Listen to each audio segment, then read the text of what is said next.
Alright, part 2. Disclaimer.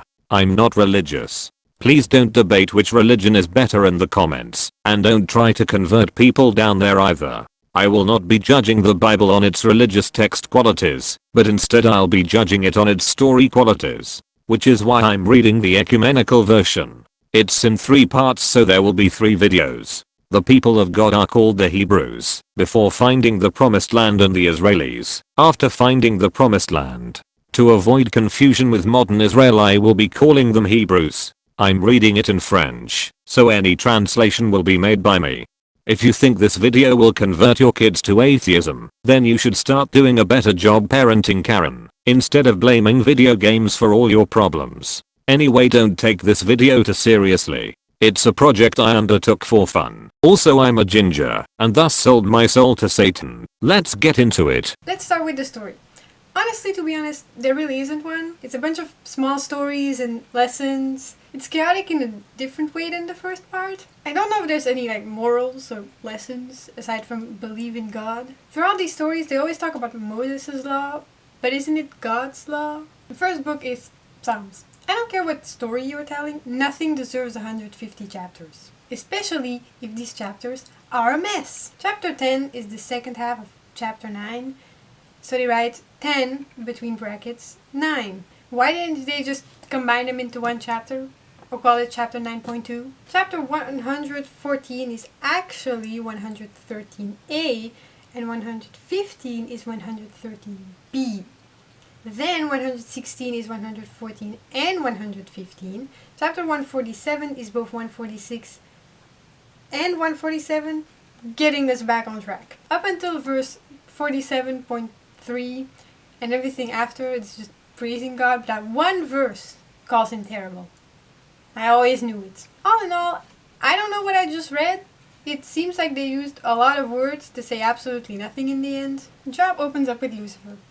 Just kidding, it's the adversary, who later becomes Satan, but that, dear children, that is another story. So the adversary kills all of Job's animals, servants, and kids, and Job has absolutely no reaction because he believes in God. On Job's deathbed, his friends come to talk to him about his life and shit, and they have the audacity to tell him that God is always right. How?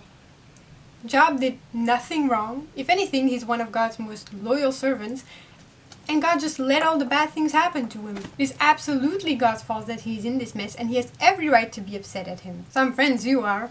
Then God lectures Job about being upset, but eventually sides with him against his friends. This was a roller coaster, and nobody in this story was good except for Job. The Proverbs start with an explanation of the book. Every book should have that, because it saves me a lot of trouble. It's supposed to educate people and give them wisdom, but loses the point after 20 verses of the first chapter. It comes back to it sometimes, but rarely.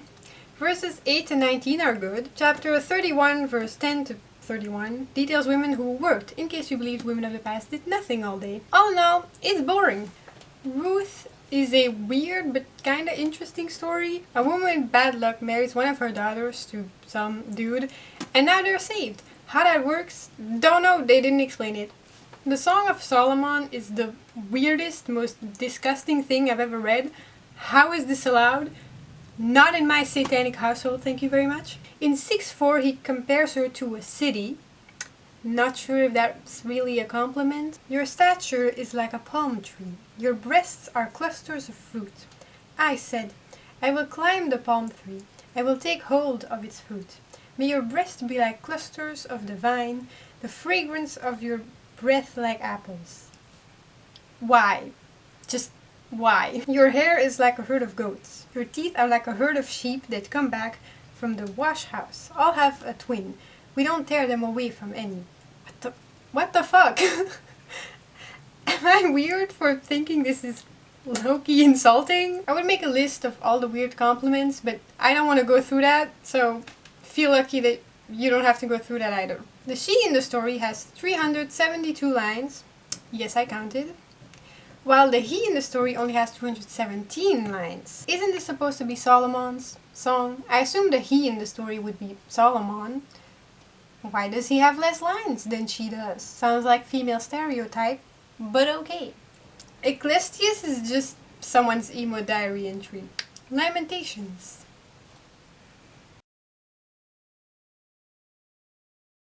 Esther 3:8 is the first prediction of the Holocaust, because yes, there are more.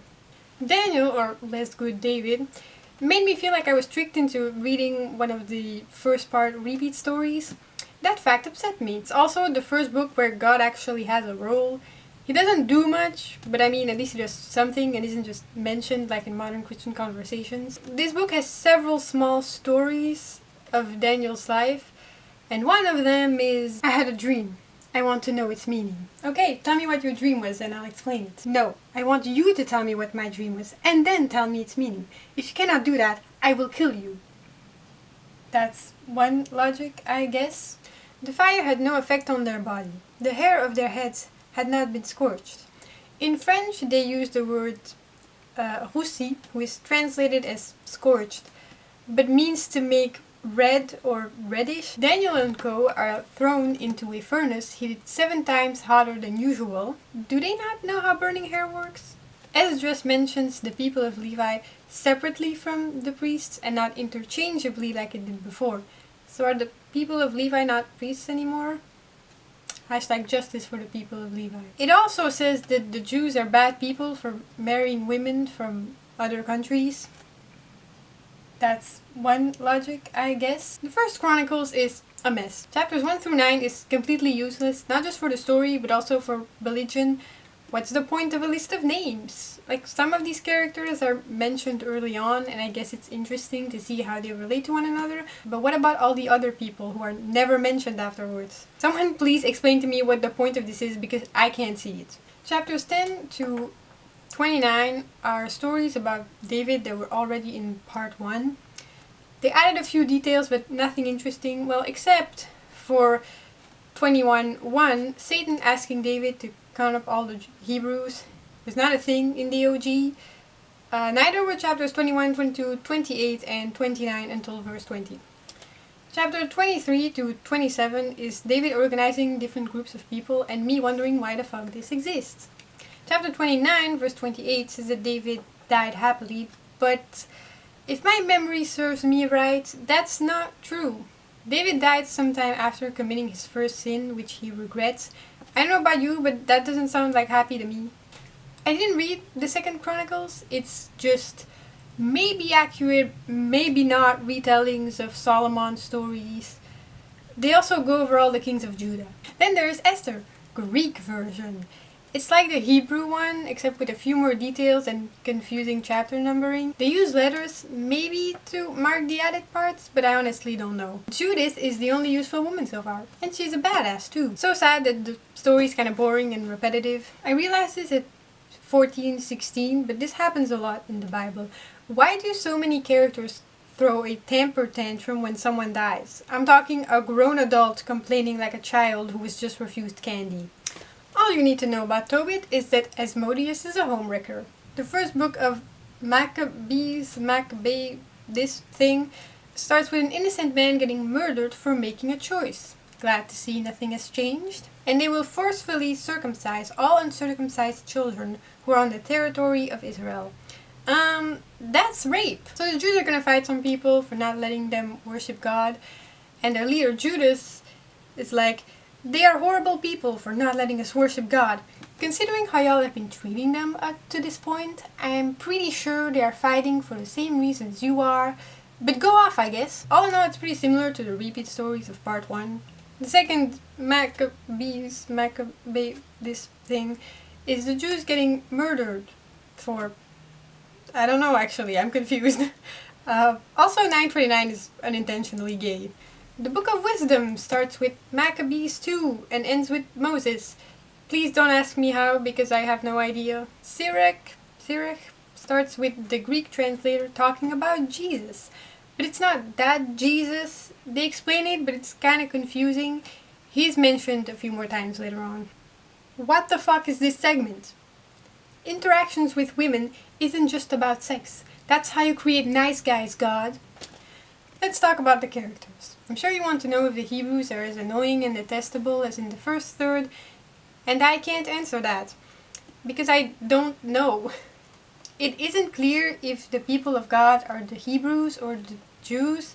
Maccabees 1, Esdras and Esther mentions the Jews, but they rarely talk about the Hebrews. Sometimes I wondered if they even still existed. Either way, it isn't clear who the Jews are in relation to the Hebrews. If they are the same people, however, that would mean that by the time of Esther, it's been 750 years since Deuteronomy, and they're already trying to kill their ancestors. One thing I can say is that it's really bothersome how they ask others to let them worship who they want, but never let others worship who they want. The Hebrews will commit every atrocity in the book to get other people to worship their God, but the second someone else does it to them, they will damn and kill those people. Hypocrisy at its finest. And then there's God.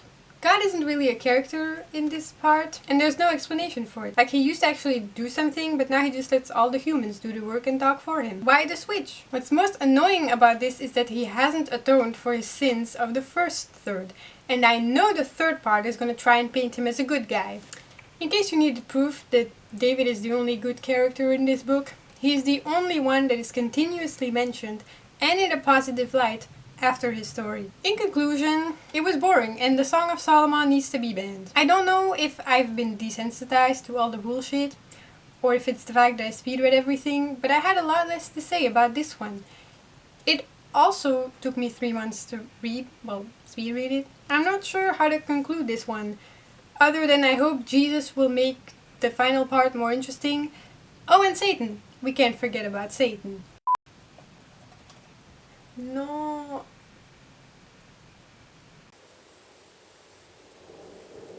Why am I stupid? Okay. No. No.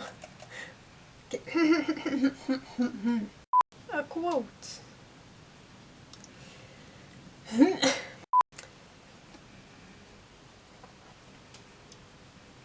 How do you pronounce it? Ecclesiastes?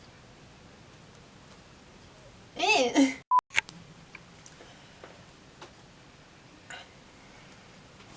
Esdras means. Then there is Esther, Greek virgin.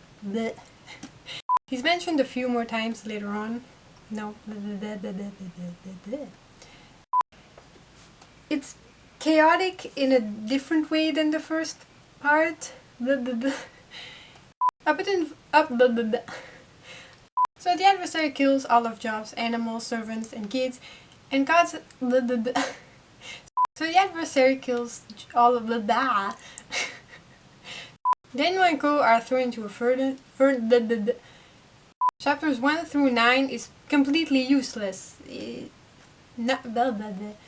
All in all, it's pretty boring, but annoying and detestable as in the first. One thing I can say is that it's. One thing I can say is that it's really bothersome how they ask others to let them worship who they want, but never let others worship who they want. What? Like, he used to actually do things, but now he just sits. What's most annoying about this is that it. What's most. What's most annoying about this is that he why can't I say this sentence?